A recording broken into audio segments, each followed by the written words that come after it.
আসসালামু আলাইকুম বন্ধুরা, আশা করি সকলে ভালো আছেন। আজকে যে টপিকটি নিয়ে তোমাদের সাথে আলোচনা করব সেটা হলো এইচএসসি আইসিটি পঞ্চম অধ্যায় প্রোগ্রামিং ভাষা এর একটি টপিক, সেটা হলো উৎস প্রোগ্রামকে অনুবাদ করার প্রয়োজন হয় কেন। এই টপিকটি নিয়ে তোমাদের সাথে এখন আলোচনা করব।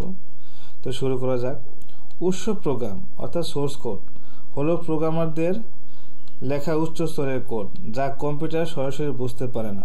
কম্পিউটার শুধু মেশিন ভাষা 0 এবং 1 বুঝে, তাই উৎস প্রোগ্রামকে মেশিন ভাষায় অনুবাদ করা জরুরি।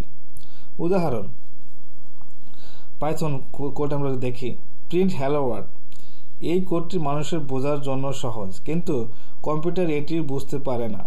ইন্টারপ্রেটার বা কম্পাইলার এই কোডকে মেশিন ভাষায় রূপান্তর করে, যেমন 10101011110011001110, মানে হ্যালো ওয়ার্ল্ডের যে আউটপুটটা সেটা মেশিন কোড হিসেবে আমার নিচে যেটা বললাম সেটা দেখাবে, মানে বাইনারি কোড, বাইনারি সংখ্যা।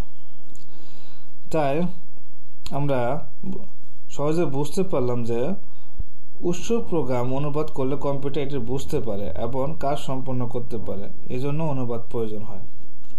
অর্থাৎ মানুষের বোঝার জন্য, প্রোগ্রামারদের বোঝানোর জন্য সাধারণত যে ভাষাটা আমরা কোড হিসেবে লিখি সেটাগুলো কম্পিউটারটা বোঝে না। কম্পিউটার বোঝে শুধু মেশিন ল্যাঙ্গুয়েজের ভাষা।